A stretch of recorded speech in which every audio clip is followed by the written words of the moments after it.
It's Thursday, June 26th. This is CTV at 6. Here's what's making news tonight. Prince Edward on the island. The monarch kicks off a working visit to PEI. As ships roll off the line, could increased defense spending bring more work? Mostly clear skies overnight lead to a sunny start on Friday. Live from our Maritimes News Center, this is CTV News at 6. Here is Todd Battis. Good evening. The death of a Bedford boy last week devastated a neighborhood. Now safety measures are being installed at a housing complex, but they come too late for his family. The 3-year-old was struck and killed by a vehicle as he played. Today, his father spoke with CTV's Vanessa Wright. He was so loved. The family of 3-year-old Maverick Brown will never be the same after Maverick was struck and killed in this tight-knit residential community in Bedford. It's not a main road. It's not a busy road. Kids are playing on the road, play hockey on the road. Last Friday, just before 8 p.m., Maverick had been doing just that, playing soccer with his friends. I told him it was time to come in for bedtime and that it was bath time. And he ran up to me and he hugged me and he said, "Daddy, I made new friends. Can I just have 2 more minutes, please?" What happened next was unimaginable. A ball had rolled into the street and he had tried to go get it and the truck took his life. In a statement to CTV News, Halifax police say the investigation has determined that speed and alcohol were not factors in the collision. This was a tragic incident and there was no criminal wrongdoing by the driver. Meanwhile, Brown says he got an email from the owner of the townhouses informing him they would be putting up side rails, new signage, and speed bumps. I just wish that my little boy didn't have to die for it to happen. 2 fundraisers have been created in their support. Still in disbelief, the family holds tight to pictures and videos of Maverick, savoring his infectious laugh. He was always smiling, always laughing, and you can tell how loved he was by his brother, by his mom, by her daughters, her family, by Joel, and just everybody around. He was so full of life. His favorite thing in the world was 4-wheelers, and my dad had one, and it makes such a loud noise that he didn't want to call it a 4-wheeler, so he'd call it a boom boom. Those same sounds he loved so much could be heard in his honor during his funeral service yesterday. His family says they'll cherish Maverick's life, 3 years, 2 months, and 16 days, forever. This little boy deserves the world, and he's gone way too soon. Vanessa Wright, CTV News, Bedford. The way nursing students learn is changing at one maritime institution. Simulation technology will be a big part of the curriculum, providing the next wave of healthcare providers a chance to practice hundreds of different scenarios before ever putting on the scrubs. CTV's Avery McRae explains. The University of New Brunswick's nursing program is bringing the hospital setting directly to the classroom. When they go into the real situation, they've already tried it. They know what the placement should look like, how it should feel, as best as we can. But the key is they did it in a way that if they made a mistake, no one gets hurt. Starting this fall, UNB's nursing department will add virtual reality and simulation technology into its curriculum. Officials say it will offer students the chance to see hundreds of different scenarios in a safe and controlled environment. The initiative was made possible through $500,000 from the province. Imagine the first time a pilot takes a flight or learns how to work, he's in the air at 20,000 feet. And now we are catching up. We're realizing that simulation exposes students to what they might see in the field. New Brunswick's health minister also believes it will help keep nurses in the province. The better prepared they are, the better trained they are, the better the quality of graduate that we have. They're more welcome into the workforce and they're more likely to stay here. So we feel that virtual reality and simulation testing is the way of the future in nursing. UNB is the first major school nationwide to offer VR on this scale as part of their nursing curriculum. And it's something the dean takes pride in. We only know of one other nursing program, which is the University of Manitoba, that's using the virtual reality in the setting. We will be the first one to actually design and deliver using the international standards for how simulations should occur. Todd, the dean admitted this will be a bit of a learning curve for the program, as nurses have been more or less trained the same way for the past decade. But adds it's also a big opportunity for UNB to set a new standard for training healthcare professionals. Todd? All right, Avery McRae on the Fredericton campus of UNB. We now know when the Canada Sail Grand Prix Tour is stopping in Halifax next year. SailGP released the 2026 schedule and confirmed 2 days of races will return to Halifax Harbour on the weekend of June 20th and 21st. The event last year was voted a fan favorite, and now anticipation is building for the return of those lightning-fast foils. The event drew more than 50,000 to the Halifax waterfront a year ago. There's a live look at Officer Square in Fredericton. A big crowd out for the Thursday night market, and a beautiful evening for it too. 18 degrees as we bring in Brianne Foley, and shaping up to be a lovely evening. Yes, much cooler temperatures than what we saw yesterday, yes. In fact. Although we do have a little bit of precipitation on that radar. So we have some cloud cover for most of Nova Scotia as well as southern parts of New Brunswick. And then we're also seeing a little bit of a system hanging around in western parts of Nova Scotia, specifically in the Yarmouth, Digby and Liverpool areas. That's a fairly fast-moving system, so we shouldn't be contending with it for much too long. As we take a look here at our current temperatures, we're seeing much cooler conditions than what we saw yesterday. Of course, we did see that cool down throughout the course of today. A little bit of wind as well helped to cool things down in our region. And as we take a look here at that humidex, well, not a whole lot to contend with. So not a whole lot of moisture in the air, making it feel hotter than it is. Watching our sustained winds, we're not dealing with a whole lot. A little bit of an increase in sustained winds over in the western parts of Nova Scotia as well as northern parts of New Brunswick and over into Cape Breton Island, and that's where we'll see the gusting winds as well. So really up in that northern portion of New Brunswick as well as hanging around in the Sydney area of Cape Breton. So taking a look at our temperature trend, we are going to see a dip in temperatures as we head into Saturday. 14 is an average, but not necessarily quite what we'll be experiencing, but then we do see temperatures rise once again in New Brunswick heading into the week. Much the same trend in Nova Scotia as well as in Prince Edward Island, though not dipping so much over the course of the weekend and not raising quite as high into next week. So we will see some warmer temperatures after some rain this weekend, Todd. All right, I like that temperature graphic. A good way to follow it. Thank you, Brian. We'll see you in about 16 minutes for the full forecast. Prince Edward is on his island. The monarch is on a working visit to PEI, and today he spent time at a First Nation. CTV's Josh Smith is at Abigut First Nation, Mount Stewart. Josh? Todd, Prince Edward, the Duke of Edinburgh, is currently visiting Prince Edward Island for the first time in 10 years. The visit commemorates the 150th anniversary of the PEI Regiment, of which he is the Colonel-in-Chief of since 2005.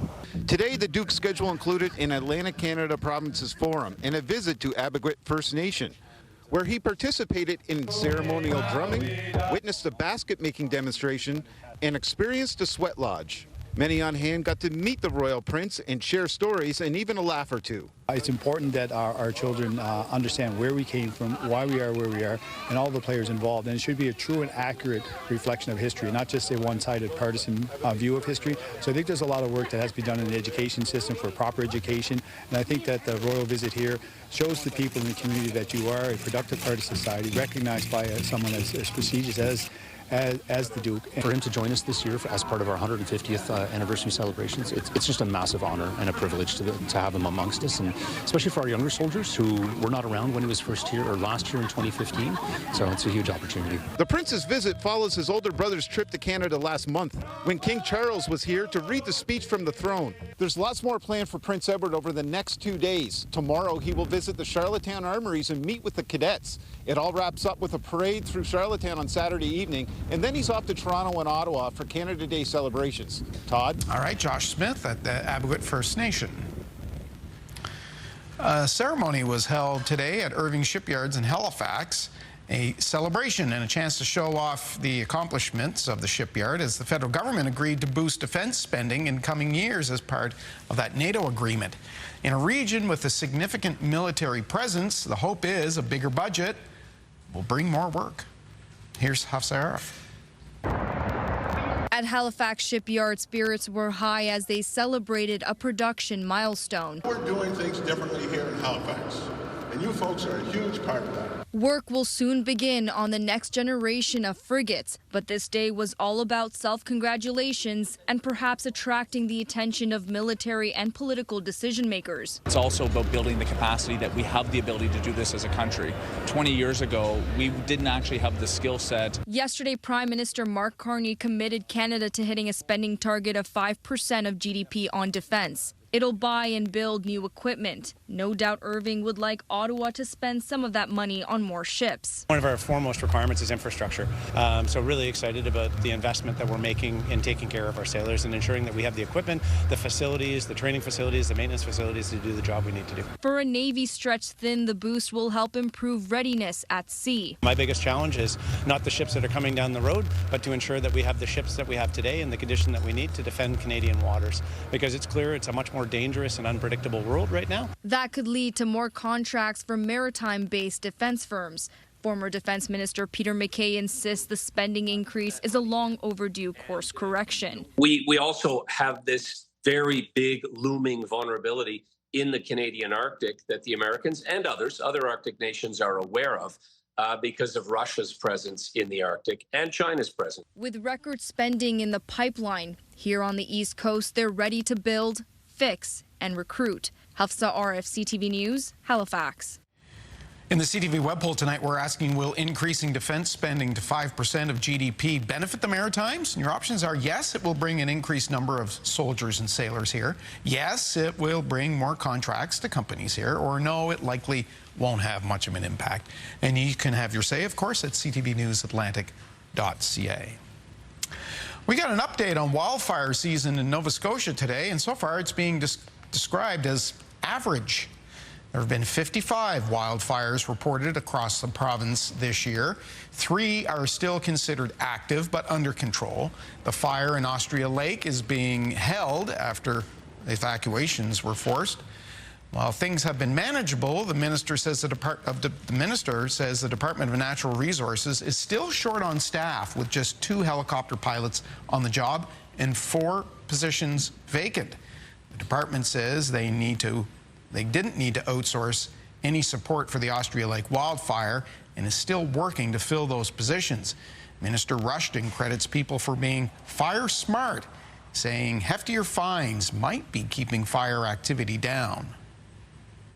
We know we've had some dry conditions, but we also know that we have a hefty fine that has been imposed over the last few years, and we hear from the grounds that the fine system is actually working, and people are adhering to the burn safety map that is put online every day at 2 o'clock, and people are adhering to this. It wasn't too long ago that we had 2 major wildfires, the worst in the history of Nova Scotia. There's been no word on a cause of the Austria Lake fire yet. The minister says that investigation is still ongoing. Online, St. Stephen RCMP is looking for a suspect involved in a fatal hit and run of a pedestrian. You can see the details at our website now, ctvnewsatlantic.ca. The union representing New Brunswick nurses says its members are fearing layoffs within a plan to make changes to mental and public health at Horizon Health. The union says it's been working to get details about adjustments to staffing, which first came to light last month in the legislature. Union President Paula Doucette says Horizon told nurses this week that a plan had been developed in consultation with the nurses union and had its support. Doucette says that is not true, adding that the union really has no firm idea on what the plan entails. And they've really created a lot of chaos that was unnecessary had they done meaningful consultations and thoughtfulness around how they were going to roll out this information. A news conference initially scheduled with Horizon Health was canceled today at the last minute. In a statement issued late this afternoon, New Brunswick's premier said she had ordered a pause on the changes, saying more meaningful consultations need to be carried out. Last week, the head of a homeless shelter told CTV News it would stop feeding people who were not staying in the facility, that it simply had become too expensive to do so.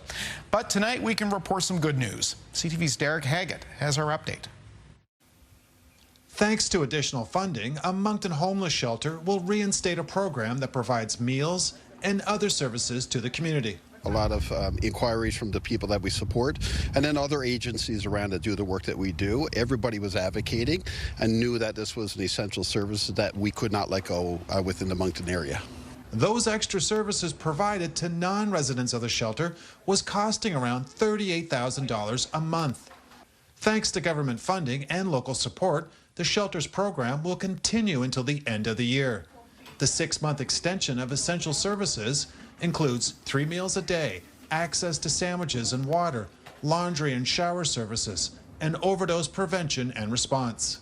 The manager of the soup kitchen says she was seeing an extra 20 to 30 people this week after Harvest House initially announced it would phase out its meal programs for non-residents. Staff were doing a good job accommodating the extra guests, but there is a sense of relief. It's wonderful. However, I think it's only until December, and who knows what's going to happen after that. But yeah, it's definitely, I'm pleased to hear that, and I'm sure all the other kitchens are as well. A task force will look at cost-effective ways to provide food and services after December 31st. Baker says his staff was thrilled to hear the news. Even walking the streets today, I've had people yell out and say, "Hey, guy with the blue shirt on," or "Hey, Leon, just want to say thank you." So all around, so much positivity coming out of this. Harvest House has received a little over $150,000 in additional funding. Derek Haggett, CTV News, Moncton. Get the Maritime's top stories, breaking news alerts, and watch live. Download the CTV News app. Now to a warning for pet owners. A Nova Scotia woman recently lost her dog after it suffocated inside a potato chip bag. CTV's Stephanie Seikos reports. When Deborah Lewis returned home last Tuesday, she knew right away something was wrong. Usually Lexi was out and about free, so she wasn't at the gate to greet me. And when I came upstairs, she wasn't in her usual spot. Lewis continued into the house, which is where she found her nearly 12-year-old dog had suffocated after getting her head stuck in a chip bag. I went to her right away and pulled the bag off, but she was gone. Sadly, I could just, I could tell that it was just too late for anything to kind of bring her back to me. So yeah, it was rough. Lewis is a veterinary technician and knows the different risks hiding around her home. It wasn't uncommon for us to leave, snacks or food like pushed back far on the counters where we felt it was out of her reach. It had been there for over a day without her getting into it. While this may seem rare, it's not. It happens daily and it happens quickly. It happens within minutes. And it can actually happen to any size animals. So whether you have a small teacup toy poodle or a Great Dane. It's recommended all chips, snack, and pet food bags are kept safely stored away, in a cupboard, for instance. Bags should then be cut up before going into the trash. Lewis thought the bag was in a safe spot and never thought Lexi would get into it. We worry more maybe about the things that they're eating that they can get into, but the packages themselves are a big hazard for them. It's only been about a week since Lexi died, and it's been extremely difficult for Lewis losing her best friend. While it is a freak accident, it's something that commonly happens to pets, and until more people are aware and can do their best to, prevent it from happening. But, there's always that chance it still can. Lexi's ashes are now home and sitting next to what used to be her favorite spot. Stephanie Seikos, CTV News, Hammonds Plains, Nova Scotia.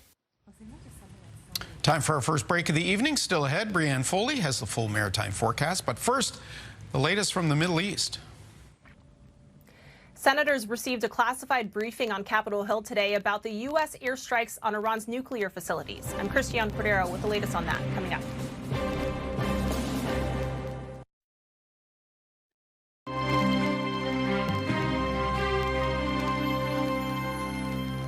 The American Defense Secretary fired off at critics today, including the media, for reports suggesting the bombing of Iranian nuclear sites were only partially successful.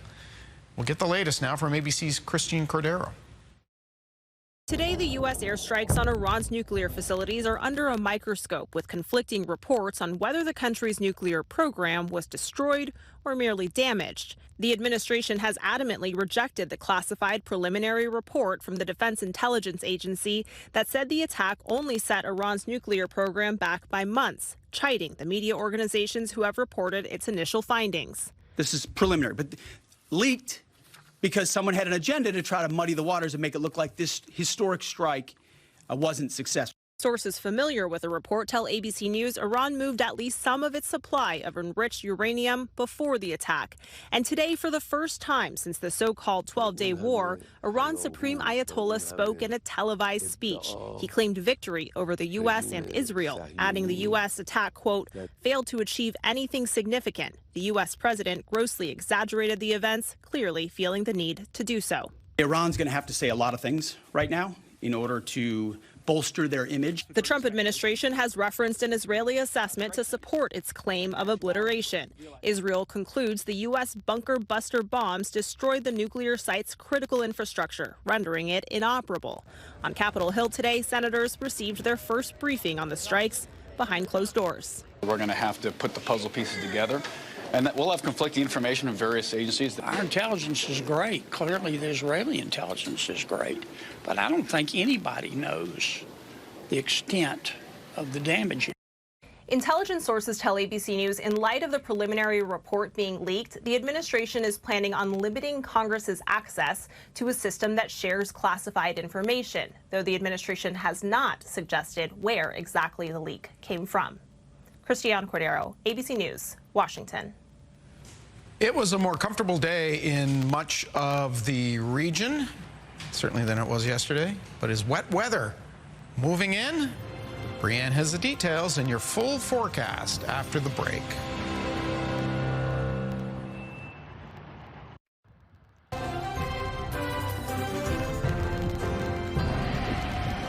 Driftwood at Walton Beach. Mix of sun and cloud over the beach today.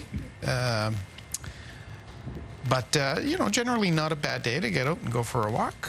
Yeah.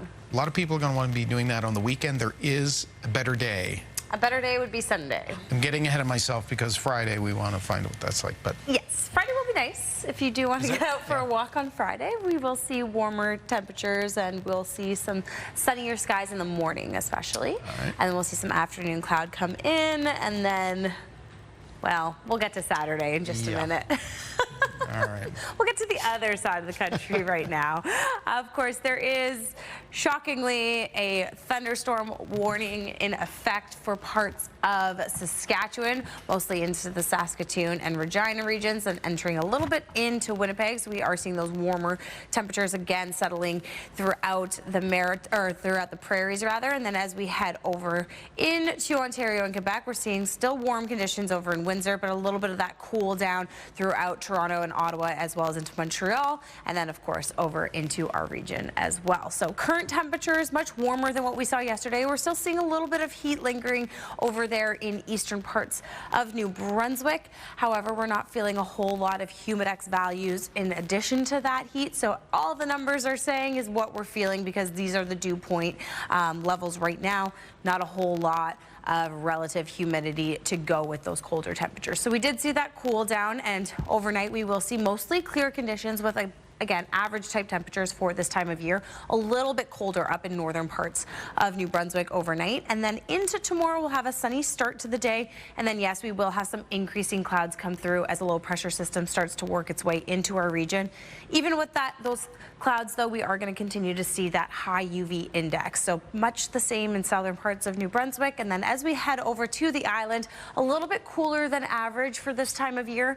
Again, that sunny start, and then we'll start to see those clouds increase as we head later into the day. Cooler over in Cape Breton Island, and then we are seeing that warm up through eastern parts of Nova Scotia into central parts as well as into western parts of Nova Scotia as well. So we are seeing some warmer temperatures for tomorrow, but we will again see clearer skies overnight, and then we are going to have a clear morning before this cloud system comes through and really impacts into the region, bringing with it some cloud coverage. And then, yes, we do have this low pressure system coming through on Saturday.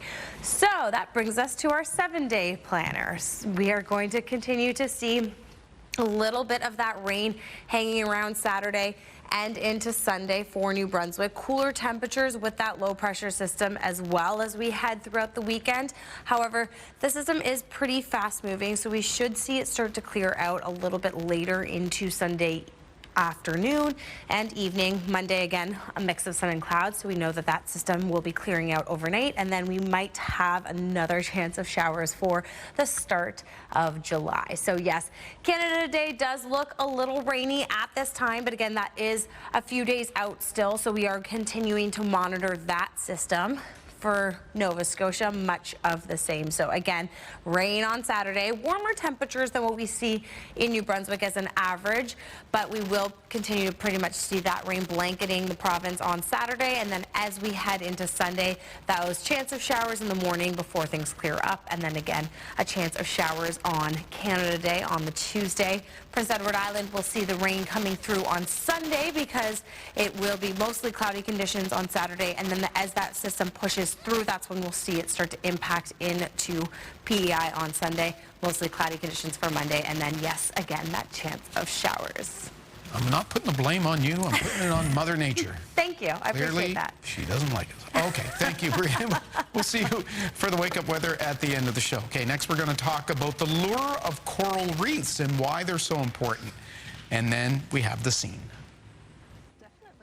I'm Katie Kelly. Tonight on The Scene, secrets, scandal, and a Nova Scotia backdrop. The best-selling book We Were Liars is now a gripping new series filmed right here in the Maritimes. I'll take you behind the scenes coming up. Mornings with Aaron and Peter. Hey, tomorrow is the last day to get on Aaron and Peter's payroll and win your share of 10 grand. Go to move100halifax.ca right now to register.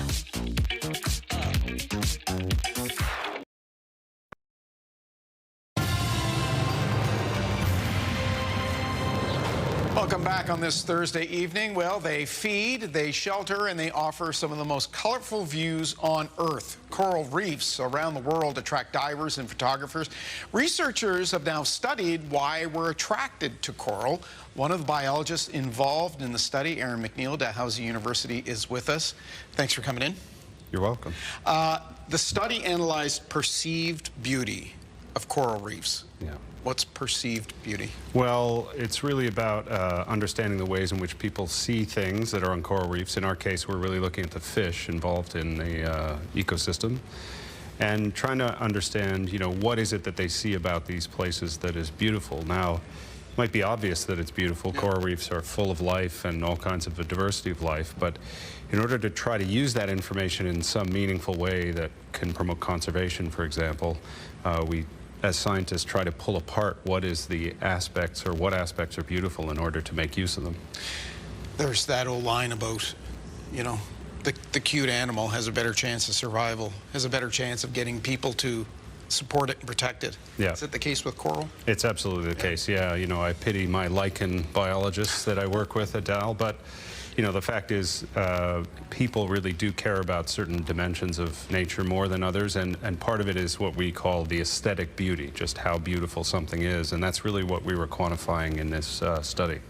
You've lived and worked in Australia, which famously has the Barrier Reef, which would be perhaps the most famous coral reef on the planet. Yeah, the largest, object visible from space, the largest life object. So what is the relationship that Australians have with that, and how, or does it play into exactly what you were talking about? Yeah, so it's a big part of Australian culture and identity. In the mid-20th century, people started going there to look at it as a kind of beautiful object, and now that reef, in terms of tourism, is worth about $6 billion a year to the Australian economy.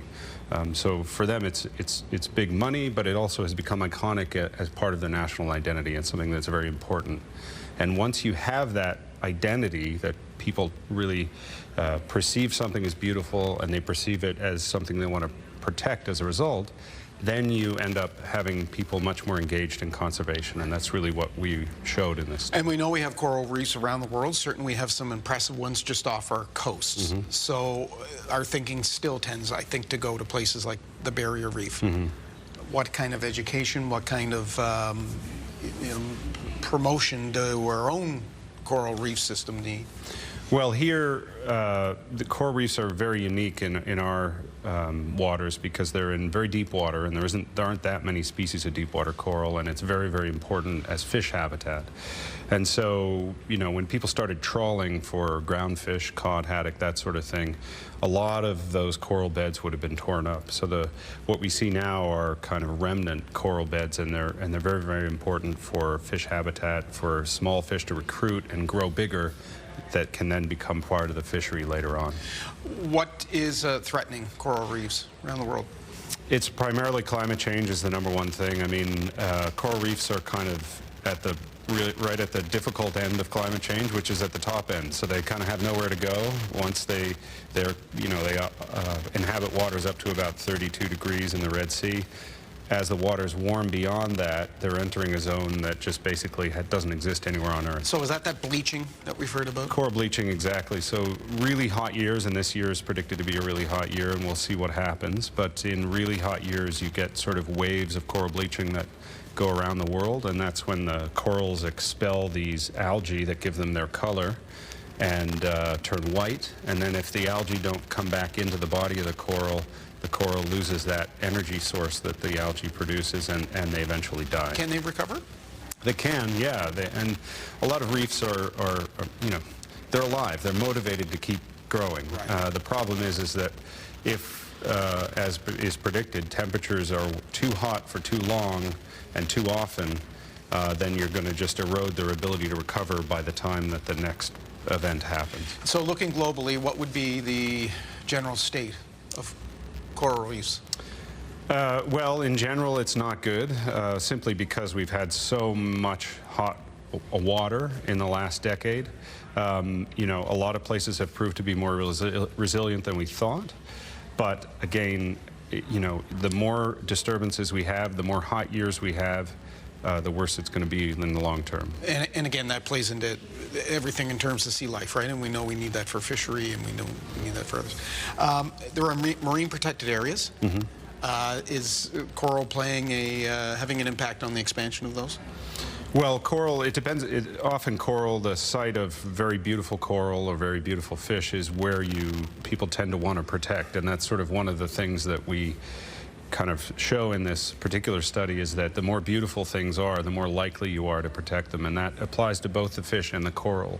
The bigger the diversity of life that you have there, the more spectacular it is. Does that make it tougher for our own because they're in such deep waters? They're not as accessible? Well, in terms of thinking about beauty, it is hard because it's coral that is generally inaccessible. But with things like remotely operated vehicles, we do get video coming back from these very deep water areas, and people can see how beautiful and complex that they are. So let me go off topic here. Normally when we have you in, we're talking about sharks. Mm-hmm.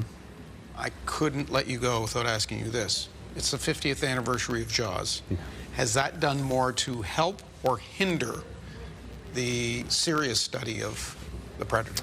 Oh, in terms of serious study, it's done nothing but help, I would say. If you talk to most shark biologists now in the world, I would say 75 to 80% of them became scientists because of that movie. It just captivated people's imagination so much that many, many people will say, I saw Jaws and then had my career after that. Okay, so that narrative that nothing was more destructive for sharks than Jaws may be a bit of a misnomer. Well, in the scientific community, it was very important. I think for people catching them, they often would kill them. But that happened before Jaws. And I think Peter Benchley, before he died, he really was very hard on himself about having written that book. But, in the long run, it's definitely generated a lot of great science. Yeah.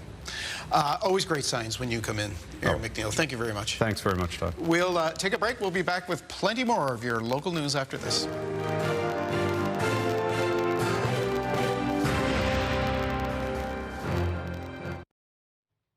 There's some medical news that's just come in the past hour or so. PEI's Chief Medical Officer of Health has just announced 2 cases of measles on the island in unvaccinated or partially vaccinated people. There are a number of exposure sites in and around Charlottetown. We have a list and more information now at our website, ctvnewsatlantic.ca. You can check that out. All right, turning to our health report now, we look at the way microplastics are getting into our food and drink. CTV's Amanda Debison has more on the Thursday edition of The Lifeline. A new study shows the extent to which our food and drink is being contaminated by plastic packaging. It shows just opening plastic from items purchased at the grocery store can leave behind micro and nanoplastics. This includes ripping open plastic, unwrapping deli meat, steeping a tea bag, or opening cartons of milk or juice. Experts say it's not yet possible to clean the particles from food, but you can reduce your exposure by switching to glass or stainless steel and avoid putting plastic containers in the microwave or dishwasher. More people have fallen ill in the 2 weeks since a brand of salami was recalled over possible salmonella contamination. The Public Health Agency of Canada says 72 people have become sick after eating the salami, which was recalled on June 10th. At the time, only 57 illnesses had been reported. The recall affects Rhea brand Genoa Salami Sweet, Rhea brand Genoa Salami Hot, and Bona brand Mild Genoa Salami. 7 people have been hospitalized. Of those infected, 57 were in Alberta, 14 in Ontario, and 1 in Manitoba. Finally, researchers in Australia have revealed a new AI tool which could change how some cancers are diagnosed and treated.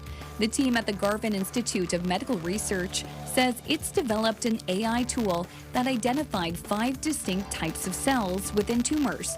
Tumors are made up of different cells that respond differently to treatment and can often lead to worse outcomes for cancer patients. But prior to this tool, the team says researchers haven't been able to clearly classify those differences. The authors say the findings will make it easier to find therapies to better target all types of tumor cells. The research was published in the journal Cancer Discovery. With Health and Medical News, I'm Amanda Debison for The Lifeline.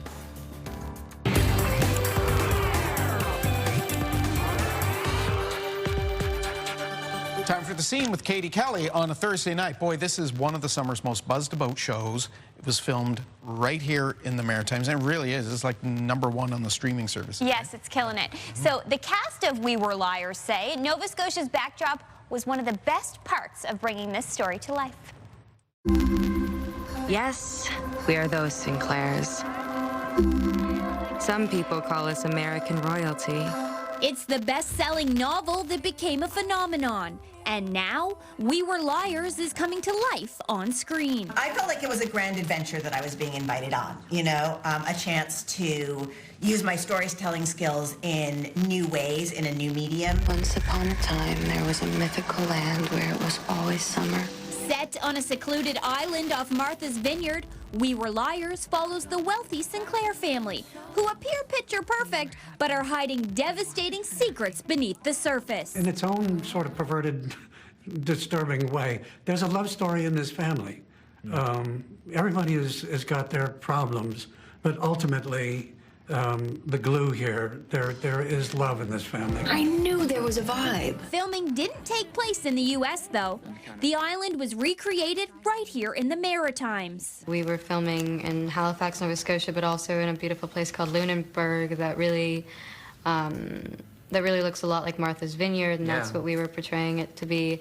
And it was just so hauntingly beautiful. And like I said, I think that our location was a character itself in this show, and I don't know if it would be half as good without it. We're shooting in Nova Scotia, which was an isolating experience because it's hard to get there, and we were in small towns, and it lent itself to us kind of being all together all the time, which was really helpful for the family dynamic. It was like the most stunning visually places. It was awesome. We had it was so peaceful. It makes our job easier when you walk onto these locations and they are just breathtaking. Yeah. And it also makes shooting easier, you know, between takes. Even if there's a long setup, you just get to sit there and admire this beautiful beach and coastline. There were some days where I'd look out onto wherever we were, being like, I cannot believe this is my life. Just hope we don't run out of time. But something terrible happened last summer, and I have no memory of what. We Were Liars is streaming now, with all 8 episodes ready to binge. You get to embark on a journey to Beechwood Island and you get to meet the beautiful but slightly screwed up Sinclair family, and you can drop into this idea of what it feels like to spend your summers on a private island with the people you love most, and then you can fall deep into the mystery of what happens when that starts to go terribly wrong. We live, at least in the summer, on Beechwood Island. Do you think they thought Nova Scotia was stunning? They only said it 100 times. They loved it here. And hard to get to, which I don't quite understand. Yeah. No, you take planes just like everyone else. Use cars. And, well, you got here. I managed to get here. Yeah. It's not that hard. True. Yeah, but it does look beautiful. I watched a couple episodes. It looks fantastic. It looks stunning. They did such a good job. Yeah, just visually, I feel like people from outside of the Maritimes that watch that are definitely going to want to visit, for sure. A number of them were talking in a scene like this with one of the entertainment shows, and they were talking about how they all went together to this wine region and drank sparkling wine. It was lovely in rolling hills. Couldn't quite remember Annapolis Valley, but that was it too. So. But they enjoyed that. And I just saw on eTalk's Instagram that one of them was like called Nova Scotia an island, and then they figured out that, they were thinking of PEI. But anyway, nonetheless, you know what, doesn't matter. They loved it here, and we loved having them here, so it's all good. Definitely check out the show. It's available now. All 8 episodes are streaming on Amazon Prime. Right, okay, thank you. You're welcome. We'll see you here for the Friday night. Yeah, I can't wait. Okay, we'll see you after the break.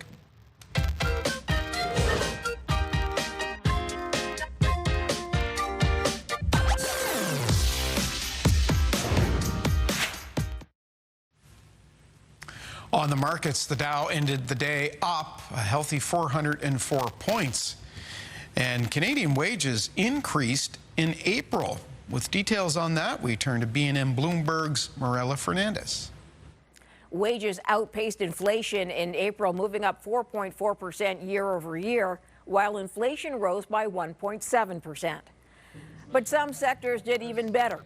Wages were up over 10% on average for those working in information and cultural industries.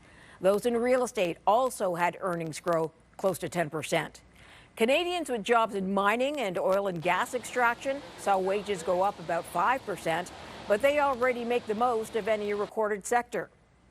Here's how the trading day ended. The Canadian dollar is up, ending the day at 73.34. West Texas Intermediate is up to 65.24. Our fix on Western Canadian Select has it up as well to 53.24.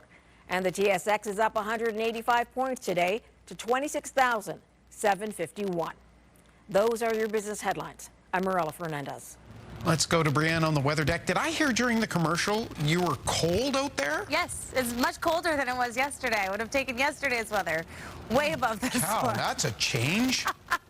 Just drastic change. I mean, cloud coverage as well, so we do have that, of course.